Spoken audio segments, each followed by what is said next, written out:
Hello everyone. आज हम complex analysis की एक थ्योरम डिस्कस करने जा रहे हैं जिसका नाम है मोरेरा थ्योरम। इस थ्योरम का स्टेटमेंट ये बोलता है, let f z be a continuous function in simply connected domain G and if integration C f z d z equal to zero along every simple closed contour C in G, then f z is analytic in G. It means f z है वो simply connected domain जी में continuous है और उसका किसी भी closed contour सी के अनुदिश इंटीग्रेशन की वैल्यू जीरो है, तो एफ जेड एनालिटिक होगा उस डोमेन जी में। यानी इसका प्रूफ देखते हैं। अपने को गिवन क्या है कि एफ जेड कॉन्टिन्यूस है डोमेन जी में और उसका इंटीग्रेशन किसी भी सिंपल क्लोज्ड कंटूर सी के अनुदिश जीरो है। और प्रूफ क्या करना है, एफ जेड एनालिटिक है डोमेन जी में। एफ जेड को डोमेन जी में एनालिटिक प्रूव करना है। अब इस थ्योरम को प्रूव करने के लिए हम क्या करते हैं, let z naught be a constant point and z be variable point in domain G. Z naught है वो डोमेन में कोई कांस्टेंट पॉइंट मान लिया और जेड है वो वेरिएबल पॉइंट है डोमेन जी में। अब इन पॉइंट्स को ज्वाइन करने के लिए हम कर्व कंसिडर करेंगे कि अपने को क्या है कि इस इंटीग्रेशन की वैल्यू किसी भी कर्व के अनुदिश जीरो है, तो अपन क्या करेंगे, दो कर्व C1 और C2 कंसिडर कर लिए जेड नोट और जेड पॉइंट को ज्वाइन करने के लिए। इस तरीके से ये डोमेन जी है, इसमें जेड नोट और जेड पॉइंट को ज्वाइन करने के लिए कर्व मान लिया C1 उधर से C। अब C1 और C2 को एक साथ लेके हमें एक क्लोज कर्व C मिल गया। अब दोनों को एक साथ लेंगे तो क्लोज कर्व बन गया ना। तो अब देखते हैं कि अपने को पता है कि integration C f z d z जो क्लोज कर्व C है C1 और C2 को साथ में लेके बना है, उसको देखते हैं कि इसको किस प्रकार से लिख सकते हैं अपन। जेड नोट से जेड जाना है तो कर्व C2 के अलोंग गए, यानी F z d Z integration over C2। अब जेड से जेड नोट आना है, यानी ये तो C1 कर्व है वो जेड नोट से जेड है, तो जेड से जेड नोट आने के लिए -C1 का हो जाएगा। यही तो लिखा है integration f z d z -C1 plus integration C2 f z d z.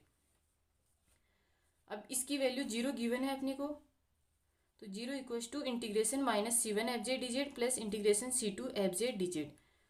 अब अपने को पता है कि integration C1 -C1 f z d z equals to minus integration C1 f z d z होता है, क्योंकि ये है वो C1 के अपोजिट है, तो यहाँ पर माइनस साइन आ जाएगा। जैसे अपन करते हैं ना रियल इंटीग्रल कैलकुलस में, इंटीग्रेशन ए से B F x D x equals to minus integration B से A F x D X, उसी टाइप से। तो इंटीग्रेशन अब इस टर्म को इधर ले आएंगे तो ये हो जाएगा integration C1 f z d z equals to integration C2 f z d z.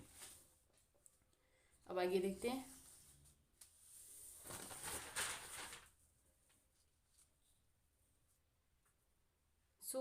अब अपने को पता है कि दो कर्व एफ जेड का इंटीग्रेशन C1 कर्व के अलोंग भी सेम आ रहा है और C2 कर्व के अलोंग सेम वैल्यू आ रही है, यानी integration Z naught to z f z d z is independent to path. ये पाथ इंडिपेंडेंट है, ठीक है, यानी ये जेड नोट और जेड पॉइंट पर ही डिपेंड कर रहा है, पाथ पर डिपेंड नहीं कर रहा। तो हम एक नया function capital F of z consider करते हैं, जेड नोट से Z F T D t. Because integration is independent to path, it depends only point z naught and z. यानी ये पाथ से इंडिपेंडेंट है और ये केवल जेड नोट और जेड पॉइंट्स पर ही डिपेंड कर रहा है।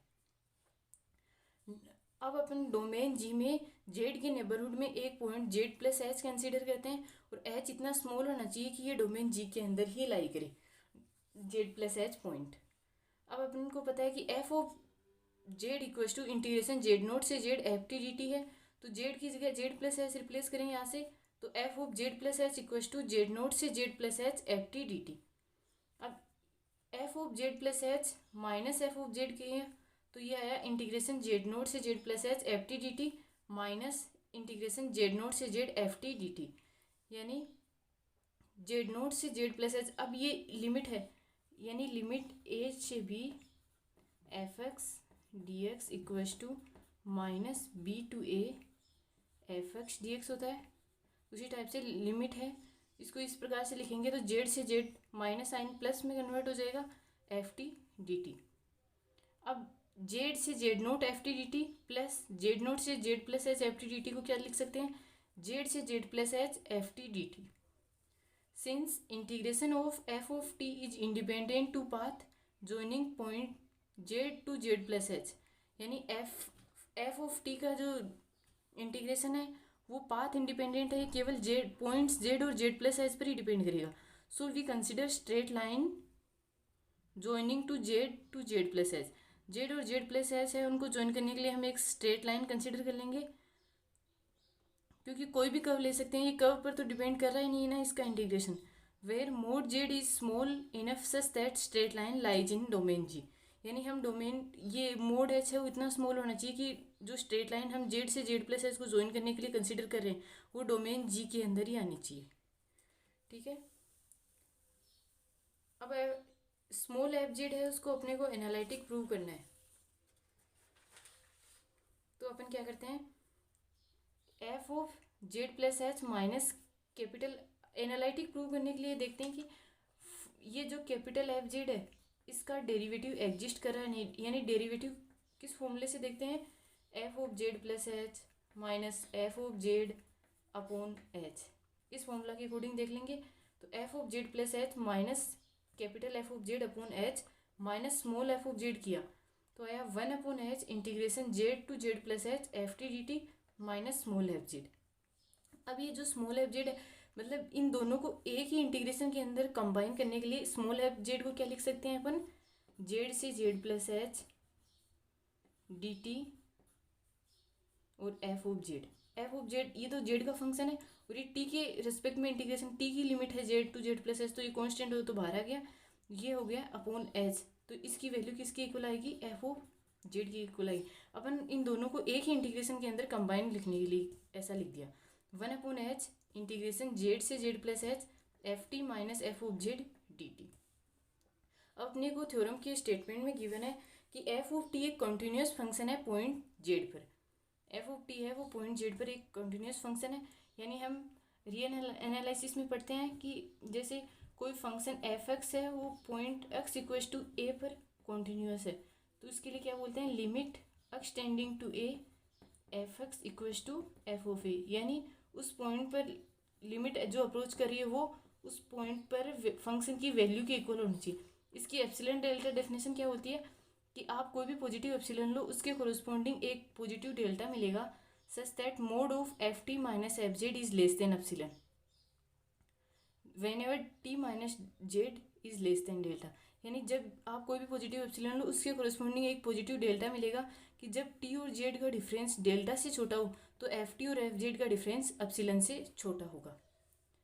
अब अपने को इसकी वैल्यू फाइंड करनी है तो अपन क्या करें, इसका मॉडुलस है उसकी वैल्यू लेस देन एप्सिलॉन है, तो हम ये जो टर्म है इसका मोड निकालते हैं, F of Z plus H minus F of Z upon H minus F of Z का modulus is less than equal to, ये अपने को पता है,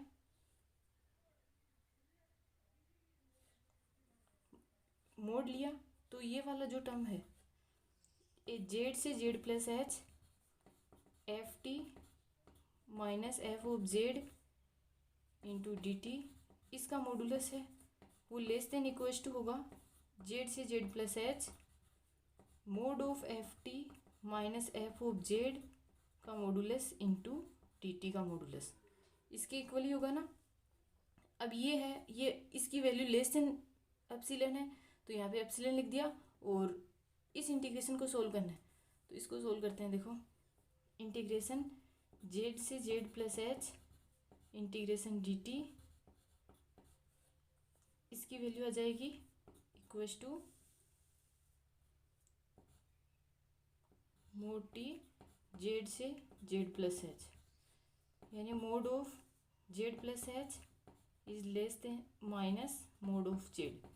अपने को पता है कि इसको कैसे लिख सकते हैं, less than equal to mod z plus mod h minus mod z, ये कैंसिल हो गया क्योंकि mod of z one plus z two है वो लेस देन इक्वल टू होगा mod z one plus mod z two की, ये complex में होती है प्रॉपर्टी। अब देखते हैं तो इस ये स्ट्रिक्टली लेस देन आ गया एप्सिलॉन से, ये मोड जेड से मोड जेड कैंसिल आउट हो गया क्योंकि ये जो इनइक्वलिटी 3 आई है वो हर एक एप्सिलॉन ग्रेटर देन 0 के लिए ट्रू है। यानी किसी का मोड है वो कोई भी पॉजिटिव एप्सिलॉन ले लो, हर पॉजिटिव एप्सिलॉन से हर पॉजिटिव रियल नंबर से छोटा है, इसका मतलब उसका मोडुलस है वो 0 के इक्वल ही हो गया।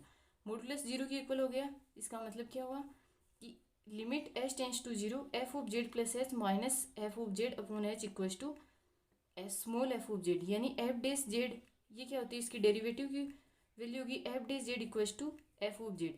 यानी एफ डेस जेड एग्जिस्ट कर रहा है और वो किसके इक्वल है, स्मॉल एफ जेड के इक्वल है। इसका मतलब f days capital F of Z है, उसका डेरिवेटिव एग्जिस्ट कर रहा है ना। Capital F of Z analytic function है डोमेन जी में।